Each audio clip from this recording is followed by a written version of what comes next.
키사스 율법이라는 게 있거든요. 이슬람 국가에는 눈에는 눈, 이에는 이 있거든요. 미사일 공격을 받으면 미사일로 공격을 해야 돼요. 똑같이. 그 이슬람 세력들은 항상 공격을 받으면 실제로 공격을 합니다. 그러니까 지금 이스라엘과 이란과의 관계는 역사적으로 이제 멀리 거슬러 올라가요. 그러니까 이슬람 혁명 때부터 미국은 이란의 악마였어요. 이슬람 세력은 미국을 서방의 대악마로 설정을 해요. 그래서 반드시 제거해야 될 세력이에요. 미국은. 그러면 이스라엘은 미국의 지원을 받는 작은 악마예요. 이슬람 혁명의 세력들은 미국을 제거해야 될 세력. 그래서 반드시 제거를 해야 됩니다. 안녕하세요. 저는 경제 스토리텔러 김창익이라고 합니다. 최근에 비트코인의 시대라는 책을 내고 유튜브 청취자분들과 소통하고 있습니다. 일단 이스라엘 이란 전쟁이 중동전으로 이제 비화살상됐고요. 이게 시작이 이제 6월 12일 날 이스라엘이 이란의 핵시설 그리고 이제 주요 인사들에 대한 이제 미사일 공격 폭격으로 시작이 됐죠. 그리고 여기에 이제 호메이니 지도 아래 지금 키사스 율법이라는 게 있거든요. 이슬람 국가에는 키사스 율법이라는 게 쉽게 해서 함무라비 법전하고 똑같은 거예요. 그러니까 이에는 이, 눈에는 눈, 눈에는 눈, 이에는 이 있거든요. 미사일 공격을 받으면 미사일로 공격을 해야 돼요. 똑같이. 그러니까 이 키사스 율법을 어기면 이슬람의 어떤 지도자, 사상적 지도자의 자격이 없는 것과 마찬가지예요. 그래서 많은 이란이나 이슬람의 지도자들은 반격을 하는 신용을 하죠. 왜냐면 본격적인 반격을 하게 되면 이제 집중적인 타격을 또 받게 되고 이제 반격의 어떤 두려움이 있으니까 이슬람 세력들은 항상 공격을 받으면 실제로는 공격을 합니다. 반격을 합니다. 근데 이제 신용하는 경우가 많아요. 그래서 예전에도 핵시설이 공격을 받았을 때 미군 기지를 공격한다고 미리 타점을 알려주고 공격을 했었어요. 피하라는 얘기죠. 인명살상이나 이런 거 없이 그냥 미사일을 쐈어요. 그러니까 미국도 그걸 아니까 그냥 피했었고 이란이 이제 적극적으로 반격을 하지 않으니까 이제 전쟁이 비화되는 것에서 이제 벗어났었거든요. 그러니까 이번에도 호메이니 입장에서는 반격을 반드시 해야 돼요, 일단은. 근데 지금 반격의 수위가 예전보다는 강해졌어요. 그러니까 실제로 반격을 하는 거예요. 그러니까 방공망을 뚫고서 이제 실제로 피해를 주는 정도의 반격을 했죠. 그러면서 지금 사태가 비화돼서 이게 이제 중동전 또는 이제 어떤 세계대전으로 비화되는 어떤 상황까지도 이제 치닫고 있어요. 그러면 네타냐후가 그러면 이란을 왜 공격했을까? 6월 12일 날. 그러니까 6월 12일이라는 게 사실은 트럼프가 이란과 핵 협상을 이제 5차까지 마치고 15일 날 이제 6차 핵 협상을 하기로 했던 거예요. 오늘이죠, 그러니까. 현지 시간으로 하면 오늘이 16일이니까 아마 오늘일 거예요. 오늘이나 하기로 했었는데 사실 그걸 이제 못하게 됐죠. 사실상 무산됐죠. 이스라엘 공격으로. 그러니까 5차 핵 협상까지는 이제 트럼프와 네타냐후 간에 어떤 모종의 합의가 있었던 걸로 보여져요. 그러니까 내가 일단 핵 협상을 할 테니 기다려봐라. 그러니까 네타냐후는 나는 반드시 공격할게라는 거를 트럼프와 사전 교감이 있었던 것 같고요. 그러니까 트럼프가 일단 핵 협상으로 해결을 할게라고 자기가 협상을 할 테니 기다려라고 했을 것 같아요. 그럼 일단 5차 협상까지가 이제 정해진 협상 기한이었거든요. 그러니까 5차가 딱 되고 나니까 바로 공격을 한 거예요. 그러니까 이제 6차 협상은 번외적인 협상이었죠. 협상이 결렬된 상황이니까 이제 추가적인 협상을 했던 거니까 네타냐후와 트럼프 간에 약속이 있었다면 5차 협상까지는 한번 해보기로 약속이 있었다면 이제 트럼프 간의 약속을 지킨 상태에서 바로 공격을 한 거예요. 그럼 네타냐후와 트럼프 간에 이제 모종의 사전 합의가 있었다라는 게 거의 확실하죠. 추론할 수 있죠. 그러면 네타냐후는 왜 이란을 공격했고 트럼프는 왜 네타냐후의 공격을 방관하는 식으로 동조했을까? 이게 이제 가장 큰 관심사거든요. 그러니까 지금 이스라엘과 이란과의 관계는 역사적으로 이제 멀리 거슬러 올라가요. 가깝게는 1979년에 이란의 이슬람 혁명이 있었죠. 이슬람 혁명 때부터 미국은 이란의 악마였어요. 그레이트 세이튼이라고 해서 이슬람 세력은 미국을 서방의 그레이트 세이튼, 그러니까 대악마로 설정을 해요. 그래서 반드시 제거해야 될 세력이에요. 미국은. 그러면 이스라엘은 그레이트 세이튼인 미국의 지원을 받는 작은 악마예요. 지금 현재 이란의 눈에 보기에는. 그래서 헌법에 이스라엘을 제거해야 된다라고 명시가 돼 있어요. 그러니까 이슬람 근본주의자들, 현재 호메이니가 이끄는 이슬람 혁명의 세력들은 이슬람 혁명 수비대가 무력적으로 지지를 해주고 이란의 혁명 세력들, 그러니까 호메이니가 이끄는 이란의 혁명 세력들은 미국을 악마로 이제 제거해야 될 세력. 그리고 이스라엘을 미국의 꼬붕인 거예요. 작은 악마. 그리고 이제 근접해 있으니까 실질적으로는 이스라엘이 악마죠. 그래서 반드시 제거를 해야 됩니다. 근데 그럼 왜 이렇게 됐을까? 그러면 왜 이슬람은 사우디는 친미인데, 전략적인 친미인데, 수니파, 사우디는 친미인데 시아파 맹주인 이란이 왜 유독 반미가 됐을까?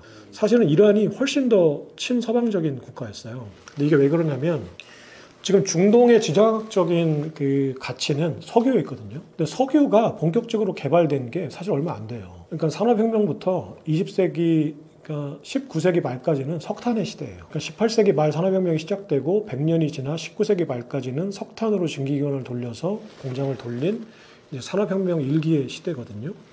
근데 1900년대 초반에 이제 세계적으로 유전 개발이 시작됐어요. 그러면서 이제 미국에는 엑슨모빌, 현재 엑슨모빌이라는 석유 회사가 있고요. 그리고 영국에는 현재 브리티시 페트롤리엄이라는 BP라는 이름의 석유 회사가 있었죠. 근데 이 석유 회사의 이름이 예전에는 브리티시 페트롤리엄이 아니었어요. 그러니까 이 석유 회사가 그러니까 앵글로 페르시아 석유회사, 뭐 제가 지금 정확한 기억은 안 나는데 그런 이름이었거든요. 그러니까 앵글로라는 거는 지금 앵글로 색슨족이라는 거는 당시에는 영국을 얘기하는 거예요. 지금은 이제 백인들을 통칭하는 것처럼 돼버렸지만 앵글로 색슨이라는 거는 영국 사람을 얘기하는 거거든요. 그러니까 앵글로 페르시아 석유회사라는 거는 그래서 이제 AP, 뭐 IC인가 뭐 이런 이름의 이제 석유회사가 있었어요, 영국에. 이 석유회사가 이제 중동에서 석유 개발을 시작하면서 1909년에 이란에서 유전을 개발해요. 그래서 이란에서 유전이 개발되니까 이제 이란 정부하고 계약을 맺고 석유를 파내기 시작하죠. 그래서 1925년부터 누구냐면 1925년이 어떤 해냐면은 팔레비 왕조라고 이란에 이제 왕조가 있었거든요. 팔레비 가문의 왕들. 근데 팔레비 왕조가 사우디하고 마찬가지예요. 그러니까 근대 들어서 현대 20세기 들어서 이제 중동에서 권력을 잡은 왕들은 하나의 가문에서 이제 계속 왕들이 나오는 거거든요. 그러니까 예전에 형제상속이었어요. 그러니까 팔레비 왕조도 사실은 당시에 왕이 있었는데 쿠데타를 통해서 이제 왕권을 탈취한 이제 왕가였어요. 팔레비 왕조가. 근데 팔레비 왕조가 들어서면서 정체성이 없잖아요. 자기들이 쿠데타를 통해서, 그러니까 전두환하고 똑같죠. 그러니까 쿠데타를 통해서 정권을 잡은 거예요. 쿠데타를 통해서 정권을 잡은 권력의 공통점은 기존의 권력을 부정하는 거거든요. 에서 시작해요. 왜냐면 기존의 권력이 정당성이 있는데 자기가 그거를 무력으로 탈취한 거면 자신의 정당성을 부정하는 게 되니까 쿠데타를 통해서 권력을 잡은 권력의 공통점은 기존의 권력이 잘못된 거고 악인 거예요. 그러니까 제가 그래서 내가 그거를 이제 시정하기 위해서 이제 새로운 정통성을 수립하게 돼요. 기존의 권력을 다 부정하고. 그러니까 팔레비 왕조는 이전의 왕조를 다 부정하고 새로운 권력을 만들기 위해서 이슬람 근본주의를 부정해요. 그러니까 이슬람 근본주의, 예를 들어서 여성에 대한 참정권 또는 이제 아동에 대한 참정권 등등이 있잖아요. 이슬람들 사상이. 이제 이것도 사우디도 마찬가지거든요. 사우디가 사우드 가문의 왕국이란 뜻이에요. 사우디 아라비아가. 그러니까 아라비아 반도에 사우드 가문이 만든 왕국이란 뜻이거든요. 사우디 아라비아가. 근데 이게 사우드 가문이 이제 사우디 아라비아에 있던 부족들 국가였거든요. 이 부족 국가를 사우드 가문이 무력으로 목을 베고 칼을 휘둘러서 권력을 잡아요. 그럼 정통성이 없잖아요. 그러니까 이 정통성을 다시 세우기 위해서 누가 들어오냐면 와하비즘이라는 게 들어와요. 그러니까 와하비즘이라는 게 뭐냐면 와하브라는 학문 가문이 있었어요. 학자 가문. 학자 가문에서 이슬람 근본주의의 어떤 철학을 만든 거예요. 그러니까 꾸란이 얘기해주는 이슬람 어떤 그 근본주의를 부정할 경우에는 목을 베도 좋다요. 쉽게 얘기해서. 그러니까 이슬람 근본주의의 어떤 철학을 가지고 이제 거기에 위배된다는 어떤 면분 아래 다 부족장들을 다 목을 베고 그 사우디아라비아를 통일한 가문이 사우드 가문이고 그게 사우디아라비아거든요. 그러니까 이란은 팔레비 가문이 이제 기존의 왕족을 물리치고 이제 쿠데타로 들어와요. 그러면 기존의 반대로 기존의 이제 이슬람 근본주의를 부정하고 서방 세계와 친해져서 경제 재건을 하려고 해요. 그래서 이제 그러면 석유 자원도 그러면 영국으로 넘기고 해서 이제 불평등 조약을 맺죠. 그래서 이제 당시에 이제 그 브리티시 페트롤리엄이 이란하고 맺은 조약이 상당히 불평등한 조약이었어요. 그러니까 석유 판매 수출 수익의 16%를 이제 이란 정부에 당시 회계장부를 감사할 수 있는 권한이 없었어요. 그러니까 회계장부를 조작해서 그냥 예를 들어 1,000억 달러 벌었는데도 우리 10억 달러 벌었어. 그러니까 그거에 16%를 주면 아무런 할 말이 없었어요. 그러니까 이제 그런 불평등이 만연하고 경제적인 이득을 영국이 다 가져가니까 당시 이슬람 근본주의자들은 정체성의 혼란을 느낀 거죠. 우리가 뭐지 도대체? 우리는 알라 신의 후손들이고 중동 아라비아 반도의 이제 그 왕족들인데 아니면 국민들인데 우리가 왜 그 서방 세계에 날라온 그 영국 사람들한테 그 이란의 모든 자원을 넘기고 우리는 찍소리 못하는 거지? 이게 이제 불만들이 쌓여가니까 이 불만을 등에 업고 1953년에 그 당시에 어떤 총리가 이제 민주적으로 당선이 됩니다. 그 반대 세력들의 지지를 등에 업고 아까 팔레비 왕족 그 반대 세력의 지지를 등에 업고 그 총리가 50년인가 53년에 집권을 하고 나서 이제 다시 이슬람 근본주의로 회귀를 해요. 그래서 모든 석유 자원을 다 국영화를 시켜요. 그러면 이게 이제 BP의 입장에서 볼 때는 자신이 그 이란에 있는 석유 자원을 쪽쪽 빨아먹고 이제 착취를 했는데 그 총리가 하나가 바뀌면서 정권을 잡으면서 이제 불평등 조약이 다시 석유가 국유화되니까 이권을 찾을 수가 없는 거죠. 그러니까 이때 MI6라고 영국의 그 CIA죠. 그 MI6가 CIA한테 도움을 청해요. 저 총리를 몰아내자. 근데 그러면 CIA가 말했을 거 아니에요. 그러면 네가 나한테 뭐 해줄 건데? 우리가 왜 그 니네들의 석유 자원, 석유 패권을 지켜주기 위해서 왜 우리가 공작에 나서야 돼? 그때 이제 그러면 석유 이권을 미국에 나눠줄게. 라는 게 하나였고, 두 번째는 야 니네가 지금 그 이란 지금 총리를 몰아내지 않으면 이란이 공산화될 수 있어. 라는 논리였어요.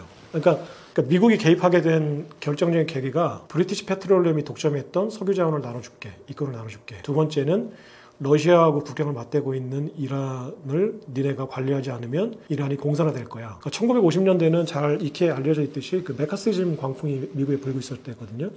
그러니까 그 냉전의 시대에 그 러시아의 영향력이 중동으로 뻗친다는 거는 곧바로 동유럽을 지나서 서유럽까지 뻗친다는 얘기예요. 그럼 지금의 나토 이제 세력, 그 북유럽, 그러니까 서유럽의 그 우방 국가들이 이제 그때는 이제 2차 대전을 넘기고 지났을 때니까 이제 나치즘을 벗어나서 러시아의 어떤 전제주의, 공산주의 패권에 지배당할 수 있는 상황이라고 미국은 의식을 한 거예요. 그러니까 그때 MI6가 공작을 폈던 게 CIA한테 당시에 그 총리는 사실은 반공주의자였어요. 미국도 CIA도 그걸 알았죠. 근데 이제 그 러시아 국경하고 접해 있고 러시아가 계속 이란을 상대로 공작을 펴고 있다. 그래서 공산화 될 수 있다. 라는 레드 컴플렉스를 가지고 자극을 한 거예요. 그러니까 CIA가 영국의 설득이 이제 개연성이 있다고 판단하고 뭐 가장 큰 거는 사실은 이제 석유 이권을 나눠주는 거였죠. 그래서 이제 그 MI6와 CIA가 공작을 해요. 그래서 총리를 몰아내고 팔레비 왕조를 복권시켜요. 그래서 이제 그 다음부터 팔레비 왕조는 이란 사람들에게 그 미국의 이제 쉽게 말하면 끈앞풀인 거예요. 그러고 나서 이제 팔레비 왕조가 복권된 다음에 친미 국가로 이제 다시 이제 작용을 하죠. 그래서 미국한테 모든 석유 이권, 영국한테 모든 석유 이권을 다 뺏기는 거죠. 팔레비 왕조는 대신에 미국으로부터 이제 안보, 정권 유지의 어떤 협조를 받은 거죠.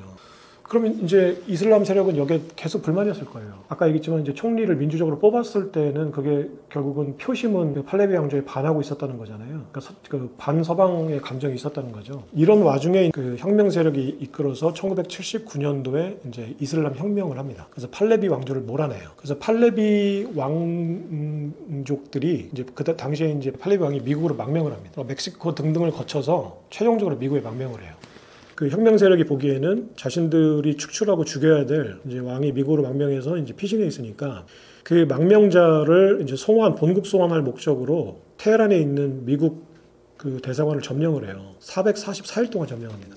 근데 이 사건이 이제 결정적으로 이란을 반미 국가로 만든 사건이고 미국이 이란을 결정적으로 적성 국가로 인식하게 된 사건인 거예요. 그 혁명 세력이 지금까지 이제 이란을 이끌고 있는 거거든요. 그러니까 미국의 입장에서 볼 때는 원래 친미 국가였던 이란이 이슬람 혁명이란 걸 계기로 혁명 세력이 이슬람 근본주의자들이 시아파 근본주의자들이 지금 이슬람 지도자가 되면서 사실 정치적인 리더는 대통령이 있죠, 이란도. 하지만 뒤에서 허메인이라는 종교 지도자가 사실은 권력을 휘두르는 거고 정치 지도자, 그러니까 대통령은 사실 플럭스의 대리인에 불과하죠. 그러니까 허메인이가 사실상 이제 혁명 지도자로서 지금 이란을 이끌고 있는 거죠. 그러니까 미국의 입장에서 볼 때 이란, 북한, 이라크는 악의 축이었던 거예요. 왜냐하면 원래는 친서방 국가였는데 이란이 자신들을 악의 축으로 지목을 한 거예요. 먼저 그레이트 세이튼, 악마로 지목을 한 거죠. 그러니까 부시가 이거를 그대로 받아서 그 자기 집권 당시에 이제 북한, 이란, 이라크를 악의 축으로 설정을 하고 제거 작전에 들어가죠. 그래서 이제 그 이라크의 그 후세인은 제거를 했고 북한은 아직까지 건재히 남아있고 그리고 이란은 이제 제거해야 될 대상인 거죠. 그리고 이스라엘은 지금 이슬람 세력에서 공적이고 또 이란이 특히나 자신들을 제거해야 될 대상으로 설정을 해놓은 상태에서 이란이 특히나 최근에 핵 개발에 이제 치중하면서 실제로 6개월 이내에 핵탄두를 개발할 수 있는 상황까지 됐어요. 시간벌이를 했던 거죠. 기존에 바이든 정부 때. 이건 좀 이따 다시 설명을 드릴게요. 그러니까 이란이 실질적으로 핵 보유 강국, 핵 보유국으로 이제 되는 임박한 상황이 되니까 네타냐후 입장에서는 지금 현재 그 보수주의자들, 극우 보수주의자들의 연정을 통해서 정권을 잡고 있는 거거든요. 그 연정 세력들이 협조를 해주지 않으면 네타냐후는 언제든지 추출될 수 있는 상황이에요. 정치적으로 위기 상황이고. 그러니까 극우주의자들이 원하는 정책들을 펴야 돼요. 그러면은 자신들의 적이라고 할 수 있는 적대 세력인 이란을 제거해야 되거든요. 근데 이란이 지금 6개월 이내에 핵탄두를 개발할 수 있는 상황까지 되니까 어떻게든 그 핵탄두를 무력화시키고 지금 이란의 정권 교체를 해야 되는 상황인 거예요. 그럼 이런 상황에서 왜 지금이냐? 아까 얘기했듯이 바이든 정부 때 이란이 시간 벌기를 하면서 핵탄두 개발까지 간 거예요. 임박한 상황까지 간 거예요. 그러면은 바이든이 시간 벌이를 해줬다는 게 어떤 의미냐? 그게 좀 궁금하지 않으세요? 네. 바이든 때 왜 이란이 시간을 벌었다고 하는 거냐라는 거죠. 그러면 이란은 지금 1979년 이슬람 혁명 이후에 미국의 입장에서는 제거해야 될 세력인 거예요. 중동에서. 사우디아라비아라는 순위파 친미 국가가 전략적으로 남아있는 한 언제든지 제거해야 될 상황인데 그럼 어떻게 제거할 거냐의 문제가 있었어요. 어떻게 제거할 거냐. 그러니까 이걸 민주당에서는 이제 햇볕 정책을 쓴 거예요. 그래서 오바마 정부 때 핵합의라는 걸 했죠. 그러니까 핵 개발을 동결하면 경제 제재를 풀어주겠다는 거였죠. 트럼프가 이제 오바마 이후에 집권을 한 다음에 보니까 핵합의라는 거는 그냥 말도 안 되는 협상이었던 거예요. 그러니까 합의였던 거죠. 야, 이란이 우리가 경제 제재를 풀어준다고 해서 핵 동결을 한 거냐 실제로 증명해봐라. 어떤 놈이 그 협상을 해가지고 핵 동결을 하냐. 몰래 다 개발한다. 이게 이제 트럼프의 생각이었던 거고. 오바마의 핵합의는 쉽게 얘기해서 그 유럽이 원하는 상태였던 거예요. 그 중동 지역의 어떤 지정학적인 불안감과 그리고 이란의 석유가 필요한 절실하게 필요한 EU 국가들이 원했던. 그러니까 EU 국가들이 어떻게 보면 사실은 이제 EU 국가들은 당시엔 좌파 세력이었을 거고 그리고 이제 그거의 연장선상으로 트럼프의 눈에는 보이는 미국의 좌파 정당인 이제 민주당이 오바마가 그 요구 사항들을 받아서 사실은 이란과 핵합의를 하고 이란의 경제 제재를 풀어주고 이란이 석유를 수출해서 이제 부강한 나라가 되면 핵을 개발할 필요가 없다라는 논리로 이란의 석유를 풀어줬죠. 그러면 당연히 이제 그 EU 국가들은 싼 가격에 보다 상대적으로 저렴한 가격에 석유를 살 수 있었던 거죠. 트럼프가 보기에 이거는 EU와 그 민주당한테 사기를 당한 거예요. 그래서 핵합의를 전면 부정해요. 네, 이거는 다 그 말도 안 되는 딜이고 이건 없는 일이야. 난 인정할 수 없어. 그래서 미국과 이란 간의 핵합의를 전면 부정하고 대신에 어떻게 하느냐. 그 핵 기술을 발본색원하지 않으면 너 그냥 아예 초토화시켜버릴 거야. 그러니까 지도에서 없애버릴 거야 라고 협박을 해요. 근데 이란이 그 얘기를 들을까요? 이란도 만만치 않은 세력이거든요. 중동의 맹주고 지금도 사실 중동에서 가장 강력한 군사력을 가지고 있는 세력이고 이제 러시아와 중국의 이제 협조를 얻고 있는 이제 권위주의 국가의 대표 축이죠. 중동의 축이죠. 이런 이란이 너 지도에서 없애버릴 테니까 지금 네가 갖고 있는 핵 개발 그 능력을 다 그 없던 일로 제로로 만들어라고 하면 안 할 거예요.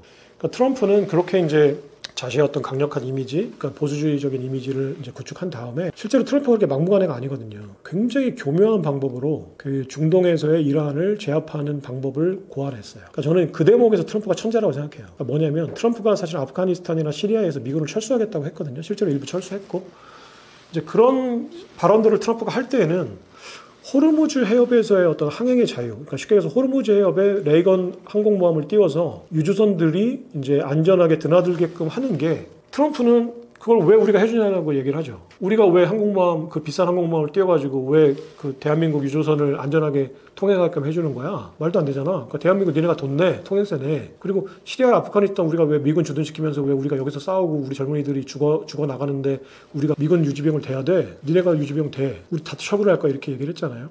그럼 그 얘기만 들으면 이제 그래도 식자들, 좀 유식하다고 하는 사람들은 저도 그랬고, 뭐 제가 유식하다는 얘기가 아니라 저도 그때 이제 화폐전쟁을 막 공부하고 있을 때 이게 트럼프 또라이 아닌가? 이게 멍청한 거 아닌가? 사실은 호르무즈 해협에서의 그 항행의 자유가 사실은 페트로달러 패권을 지키는 비용인데 그러면 자기네들이 그 비용에 비해서 막대한 수익을 누리는 거잖아요. 그 달러 패권이라는 막대한 수익이 사실은 중동에서 미군이 항공모함을 띄우니까 발생하는 건데 그러면 이게 수익은 생각 안 하고 비용만 생각하는 건가? 얘는 정말 또라이인가? 멍청인가? 그리고 왜 이렇게 근시안적이지? 만약에 항행의 자유를 없앤다, 항공모함을 뺀다, 미군을 철수한다. 그 얘기인 즉슨 앞으로 석유가 안전하게 수송되지 않을 거고 그러면 석유를 사기 위해서 달러를 바꾸는 달러 패권이 유지가 되지 않을 건데 왜 이런 얘기를 하지? 라는 생각을 했어요.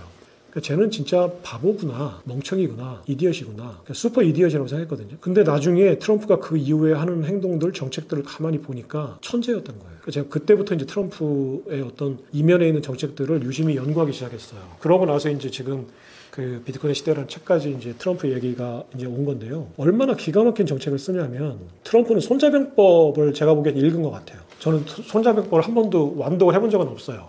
근데 손자병법이 싸우지 않고 이기는 거잖아요. 그러니까 쉽게 얘기해서 싸우지 않고 이길 수 있는 방법이 있으면 그게 최고의 병법인 거죠. 전쟁을 안 하고 내가 이긴다. 트럼프 군사력을 동원하지 않고 내가 군사력을 갖고 있다는 것만으로 전쟁을 안 하고 평화를 유지한다는 생각이었어요. 그게 트럼프의 눈에는 가장 완벽한 딜인 거예요. 그러니까 트럼프의 딜의 대가로서 볼 때는, 그러니까 협상의 대가, 협상의 이제 예술로서 볼 때는 군사력을 쓰지 않고 내가 호르무즈 해협에서의 어떤 평화를 지키는 방법을 고안해낸 거예요. 그게 뭐냐면 서방 세계에서는 불가능하다고 했던 이스라엘과 사우디아라비아의 평화협정이었어요. 뭐냐면 중동에는 세 가지 세력이 있거든요. 아마 사자라고 묘사하는 게 이 세 가지 세력들한테 다 좋을 거예요. 왜냐면은 그 이스라엘도 유다의 사자라고 해서 사자가 가장 신성시되는 동물이고요. 페르시아에서도 사자와 태양이 가장 신성시되는 동물이거든요. 이슬람도. 그러니까 근데 어쨌거나 그러면 그냥 지금은 편의상 이란을 사자라고 하고 그러면 사우디아라비아를 호랑이라고 하고 이스라엘을 곰이라고 할게요. 세 동물이 다 누가 더 세다고 할 수 없는 맹수잖아요. 그러니까 이 세 가지의 맹수가 중동에서의 어떤 힘의 균형을 이루고 있었던 거예요. 삼각축이었던 거예요. 그러니까 곰 이스라엘과 호랑이인 사우디아라비아와 사자인 페르시아, 이란이 힘의 균형을 이루면서 중동의 어떤 패권을 나눠먹고 있었던 거예요. 그러니까 팽팽한 긴장 관계가 중동에서 큰 전쟁이 없었던 이유예요. 근데 호랑이와 사자는 이슬람 국가거든요. 그러니까 이스라엘이라는 공적의 문제, 외부적인 문제에 있어서는 수니파인 사우디와 시아파인 이란이 이슬람 세력 내부에서는 앙숙이지만 이스라엘을 상대할 때는 호랑이와 사자가 동맹이에요. 암묵적인 동맹. 그래서 이스라엘이 사실은 핵무기를 가지고 있으면서 이란한테 꼼짝할 수 없었던 게 아니라 함부로 대하지 못했던 거는 이란의 군사력도 있었지만 사우디아라비아라는 인접 국가가 자신을 이란과 동맹이 돼서 공격할 수 있었기 때문이에요. 그래서 사실은 이스라엘이 이제 중동의 어떤 패권을 가지고 있었지만 이란과 팽팽한 긴장관계가 있었어요. 어떤 힘의 균형이 있었어요. 사우디아라비아라는 제3의 세력 때문에. 근데 트럼프의 눈에 볼 때는 내가 이스라엘에서 항공모함을 빼도 그러니까 그 호르무즈 해협에서 항공모함을 빼더라도 이스라엘과 사우디아라비아가 평화협정을 맺으면 이스라엘이 이란을 미사일이나 핵공격을 하더라도 사우디아라비아가 이스라엘 공격할 수 없잖아요. 그런 상황이 된다면 이스라엘이 이란을 찍어 누를 수 있다고 생각한 거예요. 그러니까 이란을 완전히 고립시키는 방법으로 트럼프는 사우디아라비아와 이스라엘의 평화협정을 추진했어요. 그게 아브라함 협정이에요. 아브라함은 유대교와 이슬람교의 이제 공통적으로 있는 조상이죠. 정확한 표현은 모르겠는데 공통적으로 존재하는 조상이죠. 그래서 이제 아브라함 협정이라는 아브라함 어그리먼트라는 이름으로 1919년 백악관에 11월 달에 트럼프 집권 말기죠. 아랍에미리트 연합 이제 총리과 대통령을 불러서 그리고 네탄야후 이스라엘 총리를 불러서 그 아브라함 협정에 서명식을 해요. 그리고 백악관 그 오벌 오피스 테라스에 나와서 대대적으로 언론 플레이를 합니다. 그래서 실제로 그 2019년 11월 달 이제 당시 외신들 보도를 찾아보면 이제 아랍에미리트 연합, 트럼프, 네탄야후 세 명이 쪼르륵 서서 이제 바레인도 있고 뭐 여러 명이 있었는데 아무튼 주축 3국은 세 개의 국가였고요. 그 아브라함 협정에 서명한 다음에 세레모니를 해요. 사진 세레모니를. 그 당시에 사우디아라비아가 도장을 찍지 않은 거는 이제 순위파 맹주였으니까 주인공은 맨 마지막에 나와서 도장을 찍는 거잖아요. 그래서 사실은 빈살만이 도장을 찍겠다고 했어요, 당시에는. 그래서 이제 2000년이 되면 2000년 초에 사우디아라비아 빈살만이 트럼프에게는 도장을 찍겠다고 이제 암묵적인 약속을 하고 일단은 내가 내 동생 나라인 이제 순위파 찬압격인 아랍에미리트 연합을 이제 불러서 도장을 찍어요. 그리고 트럼프가 2020년이 돼서 사우디아라비아와 그 빈살만과 이제 네탄야후가 도장을 찍는 거를 약속을 해놨는데 2020년 이제 대선에서 지잖아요. 이제 그러면서 이제 정권이 바뀌고 이제 사우디아라비아가 도장을 못 찍고 바이든이 바통을 이어받아요. 자, 만약에 트럼프가 2기 집권, 그 미국의 대통령은 두 번 집권하는 게 연임하는 게 사실은 그 기본값이거든요. 그러니까 그냥 8년 집권해요. 사실 한번 선거에 당선되면. 그러니까 중간 선거, 그러니까 재선되지 않으면 사실은 그 탄핵당한 걸로 보는 거예요. 미국에서는. 트럼프가 사실은 이제 2기 집권의 팬데믹 인플레이션 때문에 이제 실패하죠. 바이든이 집권하죠. 그러면서 바이든은 다시 트럼프 지우기에 나서죠. 그러니까 오벌 오피스에 있는 그 트럼프 책상에서 그 책상에 있는 트럼프의 정책들을 전부 다 꺼내가지고 다 불태워요. 그러면서 이제 가장 먼저 했던 게 트럼프가 이란과의 핵 합의를 철회하고 아브라함 협정을 맺은 거. 이걸 이제 지우기를 합니다. 그러면서 아브라함 협정은 말도 안 되는 협정이야. 나는 오바마 선배가 했었던 이란 핵 합의를 복원시킬 거야 라고 얘기를 해요. 그러면서 이제 그 바이든은 빈살만과 네탄야후를 둘 다 적으로 만들어요. 왜 그러냐면 이스라엘하고 사우디 빈살만 입장에서 볼 때는 트럼프가 계속 연임을 하게 되면 자신들이 사인을 하게 되고 아브라함 협정을 맺고 이란을 완전히 찍어 누르는 거죠. 그러면은 빈살만 입장에서 볼 때는 지금 현재 이란 그 혁명 수비대 세력들이 이제 무용지물이 되는 거고 자기가 이슬람 맹주가 되는 거죠. 이스라엘 입장에서 볼 때는 사우디를 등에 업고 이란을 완전히 이제 견제하고 고립먹는 상태로 만들 수 있는 거죠. 이렇게 만약에 그럼 이렇게 되면 어떤 구도가 또 펼쳐지냐면은 팔레스타인은 수니파거든요. 그 이스라엘과 인접해 있는. 그러니까 사우디아라비아의 동생 국가예요. 근데 팔레스타인이 지금 이스라엘하고 영토 분쟁을 하잖아요. 사실은 그 가나안 지역의 땅이 사실은 팔레스타인 이제 민족들이 살고 있었고, 근데 그 자리에 이제 지금 예루살렘 등등에 이제 이스라엘이 사실은 돈 주고 사면서 영국과 서방 세력들의 어떤 지지를 얻고 이제 지금 이스라엘 국토가 됐죠. 근데 팔레스타인이 지금 계속 그 문제를 가지고 이제 그 가자지구 문제로 지금 이스라엘 계속 분쟁을 하는 거잖아요. 이제 최근에 있었던 하마스와 이스라엘 간의 전쟁도 이제 팔레스타인에 있는 하마스 세력이 이란의 지원을 등에 업고 미사일 공격을 한 거고 작년 10월 7일 날. 그러면 팔레스타인 문제가 어떻게 되냐, 이스라엘 입장에서는. 만약에 그 아브라함 협정이 맺어졌을 경우에 팔레스타인 수니파인데 수니파 맹주인 사우디아라비아가 이스라엘과 평화협정을 맺으니까 팔레스타인하고 분쟁이 생겼을 경우에 사우디아라비아 빈살만이 팔레스타인 지원을 못해요. 그럼 팔레스타인도 고립무원이 되는 거예요. 그러니까 이스라엘 입장에서는 자신의 적대 세력인 이란도 고립무원이 되는 거고 자신하고 영토 분쟁을 계속하고 있는 팔레스타인도 고립무원이 되거든요. 그러면 이제 이 상황이 어떻게 되냐면 서방 세계 미국이나 영국 또는 EU의 입장에서는 팔레스타인과 이란이 연맹을 맺을 수밖에 없어요. 자신들이 살기 위해서, 살아남기 위해서. 그럼 수니파 팔레스타인과 시아파 이란이 서로 지금 그 종교 정파는 다르지만 손을 잡을 수밖에 없거든요. 그러면은 팔레스타인을 공격하거나 이란을 공격할 수 있는 빌미가 돼요. 예전에 팔레스타인을 서방 세계가 공격하려면 명분이 없잖아요. 그냥 지금 가자지구 가지고 싸우고 있다는 사실만으로 미국이 팔레스타인을 공격하거나 하마스를 초토화시키겠다고 공격하면 명분이 약한데 팔레스타인이 이란하고 손잡고 이란의 동맹이 돼요. 시아파는 아니지만. 그러면 악의 축으로 설정을 해서 팔레스타인 제거할 수 있죠. 그러니까 서방 세력한테는 팔레스타인을 제거할 수 있는 강력한 명분이 되는 거예요. 그 아브라함 협정이. 그러니까 트럼프는 이렇게 아주 교묘한 협정을 추진했던 거예요. 근데 이제 그 외교가에서, 그러니까 프랑스가 외교의 어떤 본거지죠. 외교관들이 필수적으로 옛날에는 불어를 배웠거든요. 그 왜 그러냐면은 프랑스가 외교의 본산지였던 거예요. 가장 외교를 잘하는.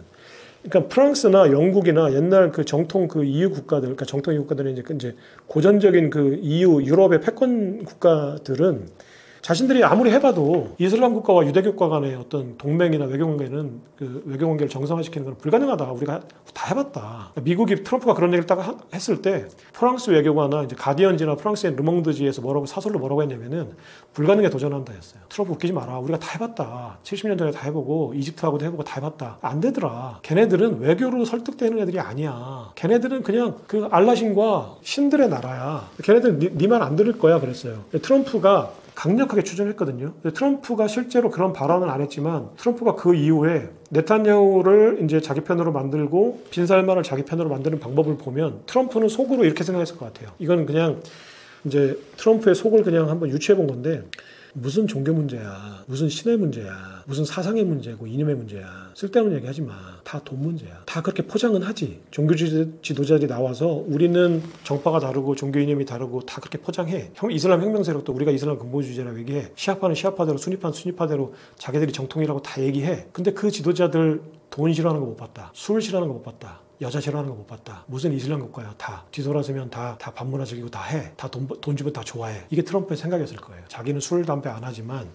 그래서 실제로 네탄야후를 어떻게 설득하냐면 1916년 대선 끝나고 1917년 집권하자마자 텔아비브에 있는 미국 대사관을 예루살렘으로 옮겨요. 그러니까 실질적인 수도는 예루살렘인데 실제 그 모든 서방 세계가 대사관을 텔아비브에 뒀죠. 왜냐면은 가자지구 인접해 있는 그 팔레스타인을 자극하지 않기 위해서 그랬어요. 외교적으로. 그러니까 가장 안전한 방법으로 텔아비브에 외교 공간을 뒀는데, 대사관을 뒀는데 트럼프는 다 필요 없는 짓이고 무조건 예루살렘을 옮겨. 그래서 그 예루살렘을 실질적인 이스라엘의 수도로 공식적으로 처음 인정해 준 거예요. 실질적으로. 예루살렘이 이스라엘 수도지만 서방 세계가 다 텔아비브에 대상을 뒀으니까 텔아비브가 실제로 수도라는 얘기잖아요. 암묵적으로 인정 안 한 거죠. 하지만 그 트럼프가 실적으로 이제 그 에이펙이라고 하는 이스라엘 커뮤니티 어떤 후원도 많이 받았고 결정적인 후원자가 어떤 부부가 있는데 그 부부들의 어떤 입김이 많이 작용했어요. 그리고 사위인 그 쿠슈너 그 가문도 있었죠. 그 이제 유대인들이죠. 그러니까 이제 그런 쪽의 어떤 그 후원 세력과 그리고 코치를 들었을 거예요. 쿠시너의 코치를 이제 네타냐후를 구워 삶는 방법을. 그래서 예루살렘으로 대상을 옮깁니다. 그러면서 네타냐후가 강력한 트럼프의 지지자로 돌아서요. 그 터프가이도. 그 네타냐후 자기 편을 만들었죠. 빈살만은 당근과 채찍을 동시에 줘요. 빈살만한테 첫 번째로 뭐라고 했냐면 지금 연도는 정확하게 기억 안 나는데 자말 카슈크지라는 워싱턴 포스트 칼럼니스트가 있었어요. 자말 카슈크지는 와하브 가문의 후손이에요. 그러니까 사우디아라비아는 사우드 가문이 정치 권력을 잡고 있고 와하브 가문이 사상적인 지도자 가문이에요. 그래서 무시 못하는, 그러니까 이란으로 따지면 호메이니 가문이죠. 그러니까 이슬람 근본주의자 사상적 지도자인 호메이니가 권력을 잡고 있잖아요, 실질적으로. 근데 사우디아라비아는 왕족인 사우드 가문이 정치 권력은 꽉 잡고 있지만 그 사상적인 지도자 층은, 그러니까 학자 가문, 사상적 지도자, 종교 학자 가문인 와하브 가문이 있는데, 와하브 가문의 후손인 자말 카슈크지가 이제 빈살만이 쿠데타를 통해서 형제들을 다 감금하고 쿠데타를 통해서 집권했잖아요. 이제 그 왕세자로. 실정의 집권을 한 다음에 미국으로 망명을 해요. 그래서 미국에서 워싱턴 포스트 칼럼니스트로 이제 와하브 가문을 옹호하고 사우드 가문의 빈살만을 부정하는, 빈살만은 쉽게 해서 짝퉁이다. 그 와하브 가문의 어떤 와하비즘이라고 해서 사우디아라비아의 어떤 국가를 지탱해주는 사상이 있는데, 우리나라로 따지면 뭐 단군 사상, 또 홍해인간 사상 같은 사상이에요. 근데 사우디아라비아를 지배하는 그 와하비즘이라는 와하브 가문의 사상이죠. 와하비즘이라는 사상이 있는데 빈살만이 딱 집권하자마자 아까 얘기했잖아요. 정통성이 없는 쿠데타 세력은 기존의 정통성을 부정하는 것을 시작하거든요. 그러니까 빈살만이 뭐라고 했냐면 사우디아라비아의 와하비즘이란 사상 따위는 없다라고 아예 부정을 해버렸어요. 그러니까 와하브 가문에서는 빈살만이 제거해야 될 세력이죠. 빈살만이 실제로 왕이 되고 이제 계속 정권이 유지되는 한 와하비즘이라는 사상이 부정되고 와하브 가문의 어떤 세력은 축소될 수밖에 없잖아요. 그러니까 자말 카슈크지라는 와하브 가문의 후손이 미국으로 망명해서 워싱턴 포스트라는 민주당 지지 언론에 지속적으로 빈살만을 부정하고 비판하는 칼럼을 실어요.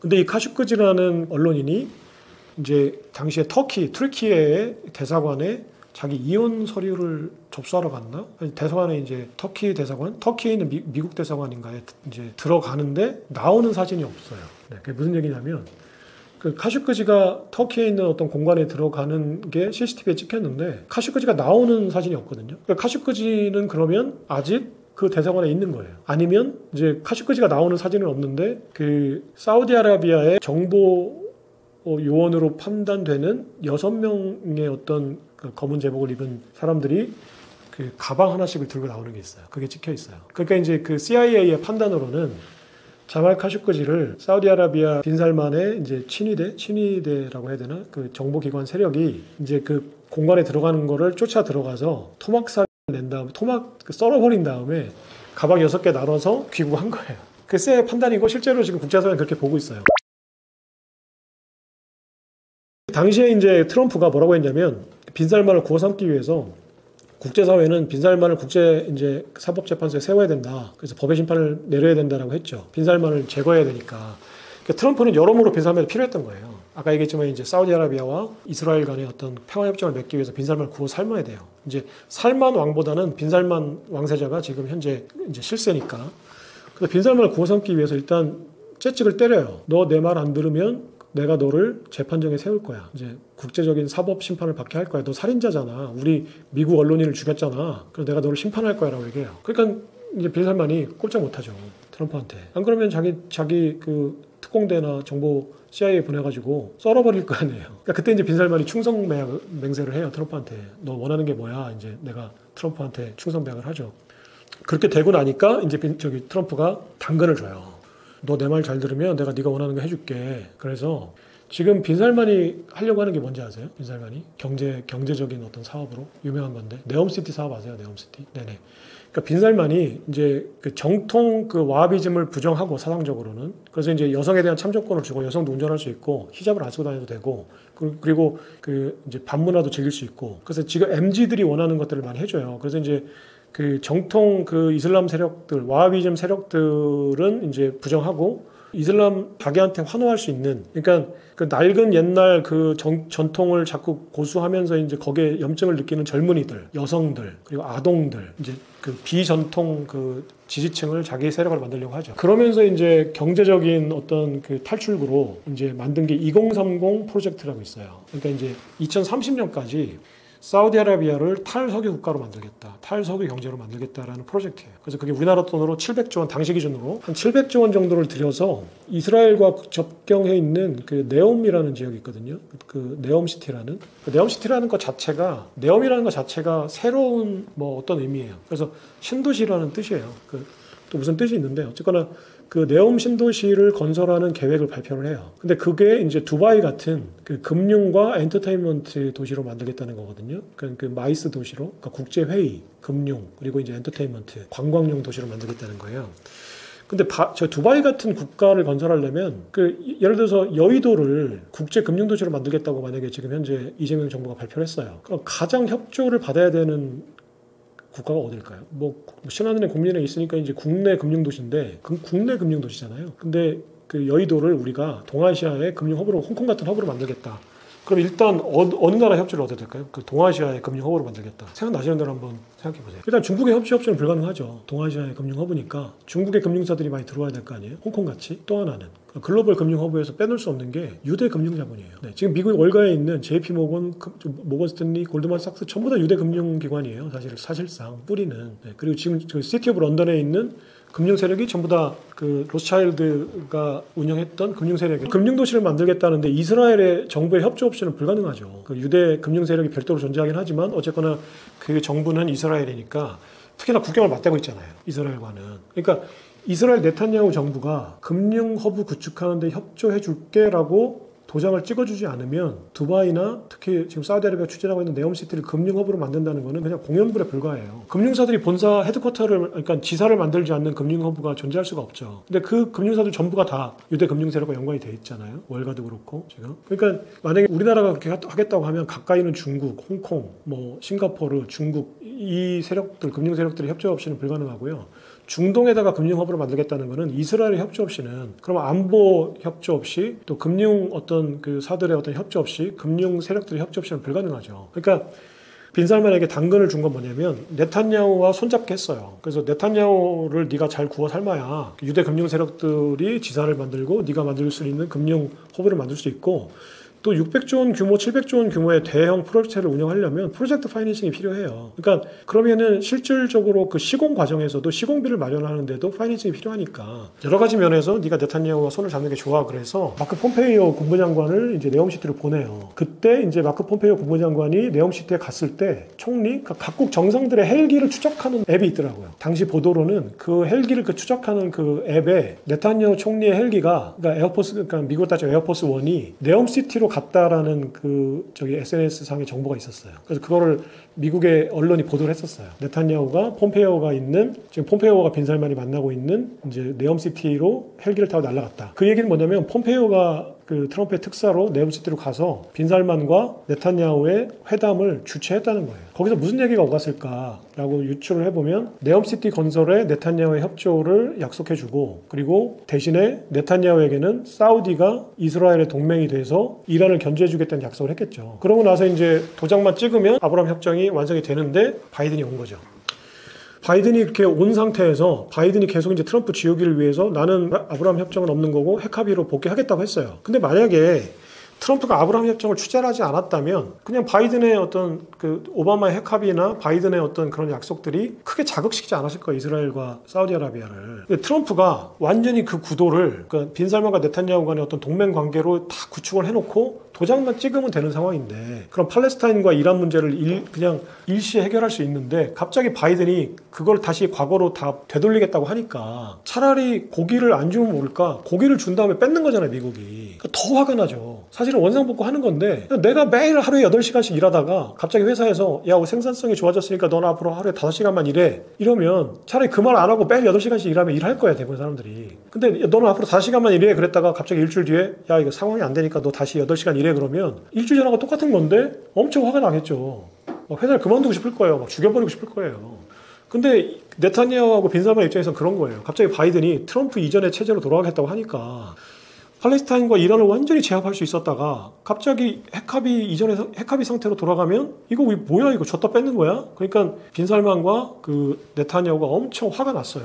그러면서 바이든의 정책에 전혀 협조를 하지 않아요. 이 공백을 치고 들어온 게 시진핑이었어요. 시진핑이 아브라함 협정하고 똑같은 반대 협정을 맺게 해요. 사우디아라비아를 구워 삶아서, 이란을 구워 삶아서. 뭐냐면 이스라엘과 사우디아라비아를 동맹으로 맺으려고 했던 게 트럼프라면 시진핑이 이거 트럼프가 다시 복귀했으니까 트럼프가 다시 복귀하면 또 이렇게 될 텐데 그럼 이란이 고립되고 친중국가, 친러시아 국가가 고립되는 거거든요. 권위주의 국가가. 그럼 자신들의 동맹이 없어지는 거예요. 이 지도상에서. 그러니까 러시아하고 시진핑은 트럼프가 없는 바이든 정부가 바이든이 헛발질을 하고 있을 때 이게 헛발질이라는 건 지금 현재 그 중동 정세로만 봤을 때 얘기하는 거예요. 제가 무슨 친민주당, 공화당 이런 게 아니라 트럼프의 입장이나 이제 중동 원했던 이제 사우디나 네타냐후 입장에서 볼 때는 바이든이 막 헛방질 하는 거야. 시진핑 입장에서도 바이든이 너무 고맙게도 막 똥볼을 막 차고 있는 거죠. 그러니까 이 상태를 역이용해서 시진핑이 바로 이란을 구워 삶고 사우디아라비아를 구워 삶아요. 이란을 구워 삶은 거는 아마 군사 안보 면에서 아마 구워 삶았을 거예요. 친중국가고 친러시아 국가니까 네가 위기 시에는 그 러시아와 중국이 협조를 해줄 거야라는 약속을 했을 거고, 이제 사우디아라비아한테는 어떤 걸로 이제 시진핑이 접근을 하냐면 석유 시장의 VIP 고객이 미국이 아니라 지금 중국이잖아요. 원래 미국이 사우디아라비아의 이제 수입 1위 국가였거든요. 근데 그 세일 오일이 미국이 개발하게 되면서 미국이 이제 세일 오일 그 석유를 양산을 하게 되니까 미국이 석유 자립을 해요. 그래서 지금은 이제 미국이 그 수입량보다 수출량이 훨씬 많아요. 옛날엔 여러 가지 전략적인 이유로 미국이 석유 자원을 개발하지 않다가 캐내지 않다가 지금은 캐내거든요. 그러면서 사우디아라비아 석유를 덜 사주는 거예요, 옛날보다. 지금 사우디아라비아가 그 판매하는 석유에 그 중국이 사주는 게 하루에 1,000만 배럴이에요. 그러니까 전 세계 석유 수요가 하루에 1억 배럴인데 그 10%를 중국이 사우디아라비아로부터 수입해요. 중국은 하루에 1,500만 배럴을 소비하는데 그중에 1,000만 배럴을 사우디아라비아나 중동국가 또는 베네수엘라로부터 수입을 하거든요.